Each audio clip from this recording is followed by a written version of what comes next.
대표님 오늘 이렇게 시간 내주셔서 너무 감사합니다. 아니죠. 저도 너무 즐겁고 감사한 경험입니다. 대표님 네, 책을 읽고 나서 이거 네, 혼자만 알고 있기는 조금 너무 아깝다. 공유를 좀 하고 네. 싶다. 이런 생각을 많이 해가지고 오늘 모시게 됐거든요. 음, 거기서 그 책에서 그런 말씀을 많이 하시잖아요. 우리가 이제 꿈을 어떻게 실행을 해야 되고 이런 네, 방법으로 하면 조금 더 효율적으로 하실 수 있다라는 네, 말씀을 네, 많이 하셨는데 이제 제가 20대 때는 그런 생각을 많이 했었어요. 네. 나는 진짜 뭘 해야 될지 너무 모르겠으니까 이것저것 네. 다 해보기는 하는데 이것도 아닌 것 같아. 저것도 아닌 것 같아. 그래서 굉장히 막 너무너무 그 시간들이 괴로웠거든요. 그런데 그거를 제가 이제 30대가 되면서 조금씩 길이 보이기 시작했는데 아직도 30대가 돼도 40대가 돼도 내가 뭘 원하는지를 잘 모르시는 분들도 굉장히 많이 계신 것 같아요. 엄청 그런 많죠. 분들께서 이제 첫 스텝으로 이제 생각해 볼 만한 것이 있다면 어떤 게 있을까요? 선택지를 좀 먼저 찾아야 된다고 생각을 해요. 그러니까 이제 과거를 돌이켜서 내가 과거에 설레임이 느껴졌던 일, 달란트가 있었던 일, 그 중에 미래 시장성이 있는 일을 선택지를 서너 가지로 좁힌 이게 첫 번째 중요하다고 생각을 해요. 음, 선택지를 선택한 다음에 거기에 해당되는 책을 보고 거기에 해당되는 사람을 만나보고 거기에 해당되는 세미나를 다녀보고 거기에 해당되는 사람들이 모여있는 커뮤니티 활동을 해보는 거죠. 제가 그랬거든요. 그러니까 이제 예를 들어 조종사 심사 업무를 하고 있다가 5년 동안 아시아의 인터넷 팀이 만들어진다고 해서 이력서를 써서 보내서 인터넷 팀에 갔었는데 그 인터넷 팀 업무가 나한테 맞는지 잘 몰랐어요. 음, 당연히 해본 업무가 아니니까. 그래서 선배들한테 배우고 싶었는데 인터넷 해본 사람이 없었기 때문에 서류도 없고 사람도 없어서 제가 그때 선택했던 게 책을 읽을 수밖에 없었거든요. 음, 내가 하고 있는 업무를 지금 하고 있는 사람들이 고수들이 쓴 책이잖아요. 사실은 음, 테헤란로로 저녁마다 출근을 했어요. 음, 테헤란로 갔더니 다음 프리첼 뭐 이런 그때 잘 나가는 IT 인터넷 기업의 웹마스터, 프로그래머, 디자인들이 맨날 모여서 공부하고 있길래 음, 거기를 먼저 갔었죠. 근데 이제 그분들하고 대화를 하다 보니까 내가 공부를 해야 돼, 이 사람들하고 대화가 되겠구나 해서 책을 보고 사람 만나고 그 사람들이 하는 세미나 다니고 그 사람들이 하는 커뮤니티 활동 이 네 가지를 나도 모르게 막 무한반복을 했었던 것 같아요. 음, 그렇게 한 3년 가보니까 이게 내 길이 아닌가 봐 하는 내 나름대로의 그것도 경험에서 우러나온 되게 합리적인 판단이 서더라고요. 그래서 이제 고대 경영대학원의 마케팅 전공으로 그때 들어갔어요. 한 3년 인터넷 하다가 음, 대학원 들어가서 3년 차 정도 이렇게 마케팅 공부를 하다가 그것도 좀 아닌 것 같다는 생각을 하던 차에 교육팀장, 그 당시에 교육팀장한테 교육 전문가가 되고 싶습니다. 강의해보고 싶습니다. 난 이런 컨텐츠를 가지고 자기 개발을 해서 인터넷에서 되게 좋은 성과를 많이 냈는데 후배들한테 이걸 가르쳐주면 후배들도 자기 생산성이 훨씬 올라갈 것 같습니다. 이런 얘기로 사내 이력서를 교육팀장한테 보냈더니 바로 알아해서 교육 쪽으로 갔거든요. 3년 해보니까 엄청난 보람이 느껴져요. 천직 같은 게 여기 있었구나 이런 생각을 했던 거죠. 근데 저는 돌이켜보니까 9년을 이렇게 선택지에다가 투자를 한 거예요. 하지만 나중에 생각해보니까 내가 삶의 목적을 찾는데 9년이 아까운 시간은 아니구나. 1년에 두세 명 만나보겠다. 1년에 두세 번 세미나 가보겠다 하면 한 달에 한 두세 번만 다녀도 이 정도 세계는 검토가 되더라고요. 그런 검토 기간을 한 2, 3년 하잖아요. A라는 분야에 대해서 책을 열 몇 권 읽게 돼요. 그 분야 전문가를 열 몇 명을 만나게 되고 그 분야 전문가들이 모여서 하는 세미나를 열 몇 번을 가보게 되고 그 분야 사람들이 모여서 하는 커뮤니티 활동도 열 몇 번을 가보게 되고 이게 2, 3년 쌓이잖아요. 느낌이 옵니다. 내가 이 길로 맞아요, 가도 맞아요, 돼. 맞아요. 그거 해보면 진짜 다 느낌이 안 올 수가 분명히 없어요. 옵니다. 100% 옵니다. 제가 너무 그 경험을 많이 했기 음, 때문에 선택지 투어를 먼저 하는 게 1단계다. 그걸 음, 뭘로 하냐?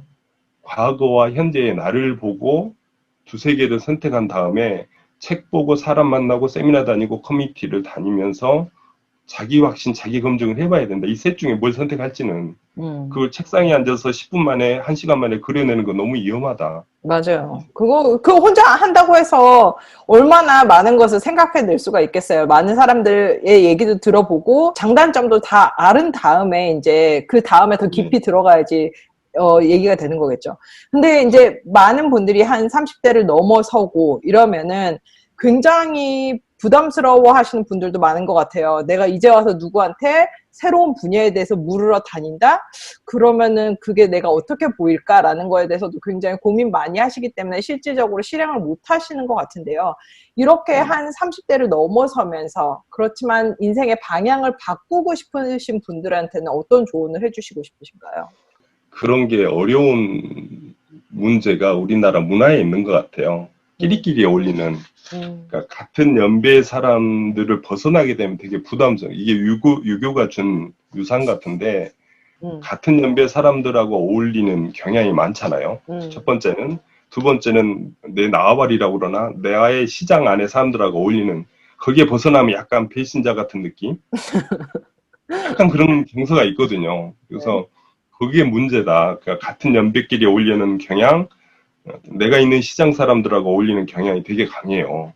그러다 보니까 그 바깥 세상을 경험하기가 되게 힘든 거죠. 책을 봐야 된다는 이유가 누구한테 그런 경계심 없이 넘어갈 수 있는 게 책이라는 생각하기 때문에 책을 되게 중요하게 생각하는데 30대, 40대 때 누굴 만나는 게 부담스러운 건 생각하지만 이렇게 여쭤보고 싶어요. 제가 책을 몇 권 썼는데 제 책을 읽고 저한테 감사하고 만나보고 싶다는 연락이 오면 제가 반길까요? 안 반길까요? 당연히 반기죠. 엄청 반깁니다. 왜? 내가 했던 어떤 일에 대해서 인정을 해주는 분이고 공감을 해주는 분이잖아요. 맞아요. 제가 2002년도에 인맥관리라는 책을, 나카지마 타카시라는 분이 쓴 책인데 인맥관리라는 책을 보고 너무 감동을 받아서 만나보고 싶으니까 이분을 제 메모장에다 써놨어요. 나카지마 타카시. 근데 일본을 그분을 만나러 직접 가기는 좀 애매하더라고요. 그래서 이름만 제가 6년 동안 메모장에다 한 칸에다 만나고 싶은 사람, 만나고 싶은 책 제가 항상 메모를 하거든요. 6년 동안 써놨는데 2008년도에 갑자기 지역 전문가로 뽑혀서 동경을 가게 됐어요. 그래서 그분을 만나고 싶은데 이메일 주소가 없길래 인터넷에 막 뒤져서 메일을 보냈어요. 나카지마 선생님, 저는 6년 전에 선생님 책을 보고 너무 감동을 받아서 꼭 뵙고 싶어서 이 대목이 중요하죠. 제 메모 노트에 선생님 이름을 6년 동안 적어놨습니다. 안 만나줄 수가 없죠. 그렇게 하면. 제가 보냈더니요, 그 다음날 새벽 3시 몇 분, 그 이메일에 시간이 찍히잖아요. 거기에 이렇게 써 있어요. 김상, 다음 달 며칠 날 시부야 어디로 오세요. 이렇게 새벽에 메일을 주셨어요. 그래서 제가 그날 갔어요. 갔더니 한 40명 정도 되는 일본인들 놔두고 막 강의를 하시다가 제가 딱 들어갔더니, 뒷문으로 들어갔더니 김상호 이때 앞으로 오라고 그러더라고요. 강의를 멈추고 그러시더니, 제가 책을 한 180권 정도 썼는데 한국에서 저를 찾아온 사람은 김상 포함해서 2명밖에 없습니다. 엄청 반겨주시고 자랑스러워 하시고, 그때 그 경험을 평생 저는 못 잊는 거죠. 맞아요. 저하고 나이도 다르고 저하고 시장도 다르고 국가도 달랐는데 이분을 만나면서 저한테는 엄청난 변화의 기점이었다는 생각을 해요. 사실은 마음을 조금만 열고 노력을 하면은 사실 이게 굉장히 가능한 것 같아요. 저도 오프라인을 통해서 이제 인터뷰하고 싶으신 분들은 다 그런 식으로 그냥 콜드 이메일 그렇잖아요. 보내서 연락을 드리거든요. 근데 뭐 물론 연락 안 주시는 분도 계시지만 거의 대부분은 굉장히 너무너무 좋아하시고 그렇죠? 너무너무 반겨하시더라고요. 그러면서 그런 대화를 통해서 내가 알고 있던 그 그릇이 이렇게 커지는 것 같아요. 난 이런 맞습니다. 세상에 대해서 몰랐는데, 이런 그렇죠. 것도 있구나, 이런 사람도 있구나, 라는 것을 많이 느끼게 됐어요.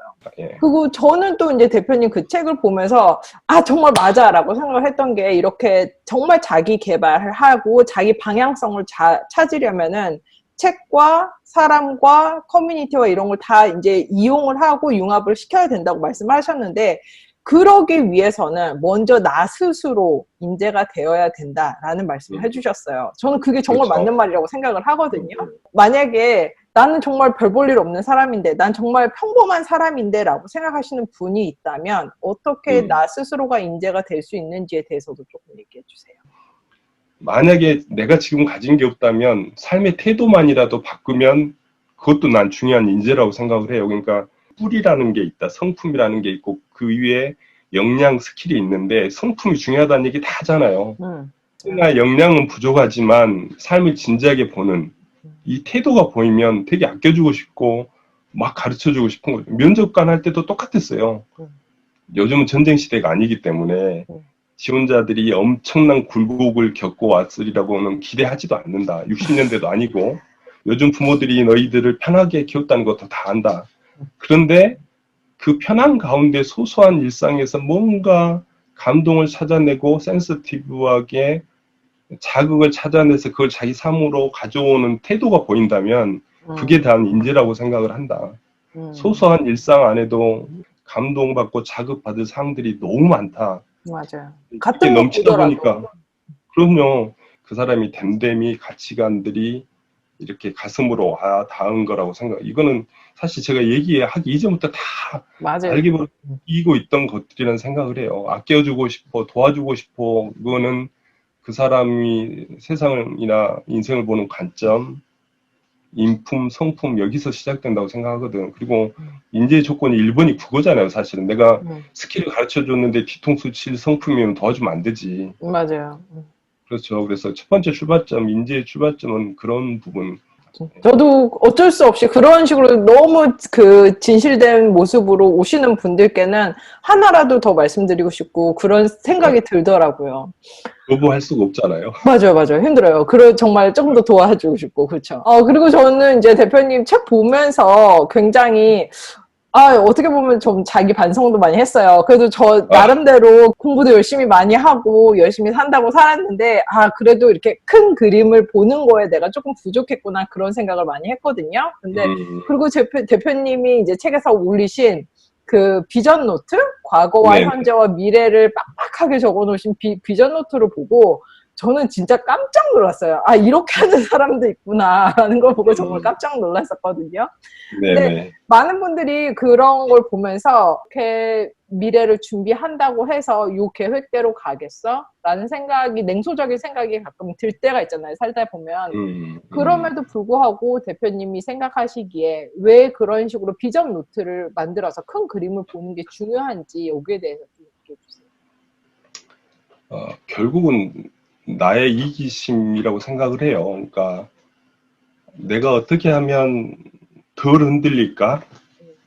어떻게 하면 덜 방황할까? 어떻게 하면 내 자원을 효율적으로 쓸 수 있을까에서 시작된 게 전 그거라고 생각을 해요. 그러니까 그래서 저는 목적지도 필요하고 계획이 필요하다고 생각하는 거죠. 목적지가 없으면 흔들리면서 그냥 벗어나 버려요.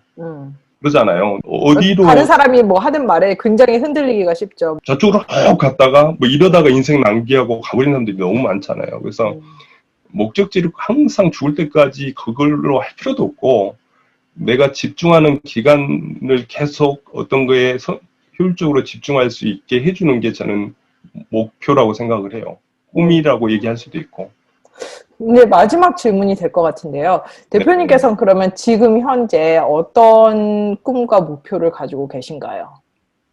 제 이제 인생 사명, 인생의 목적을 꿈 메신저라고 이렇게 닉네임을 만들어 놨어요. 메일 같은 데서 보셨겠지만, 그리고 그걸 이렇게 풀면, 누군가의 꿈이 현실이 되도록 돕는 사람, 그런 존재, 그런 인생을 살고 싶다는 게 삶의 목적인데, 이제 아시아나 다닐 때는 회사에서 급여를 받았기 때문에 이 가치지향적인 인생 목적을 집중을 좀 할 수 있었어요. 근데 이제 급여가 이제 급여 생활자에서 벗어나니까 이 가치지향적 삶만 가기에는 되게 리스키하다는 걸 요즘 많이 느껴요. 그래서 이제 초도에도 제가 두 가지 목표가 필요하다고 했다는 게 직업적 목표도 필요하지만 금전적 목표도 필요했다는 게 이게 안 맞으면 개인이 불행해지다 보니까 요즘은 이제 제 삶의 목적, 미션은 가지고 거기에 계속 집중을 하되 경제적인 부분도 과거에는 제가 좀 등한시했던 이 부분을 어떻게 안정적으로 갈까. 그래서 이 부분에도 집중을 많이 하고 있는 거죠. 오늘 이렇게 시간 내주셔서 좋은 말씀 해주셔서 너무 감사하고요. 제가 읽었던 대표님의 책, 나는 내가 원하는 삶을 살고 싶다는 아래에다 링크를 걸어드릴 테니까 관심 있으신 분들은 꼭 책도 확인해 보시기 바라겠습니다. 너무 감사합니다. 저도 감사합니다. 즐거운 시간이었습니다.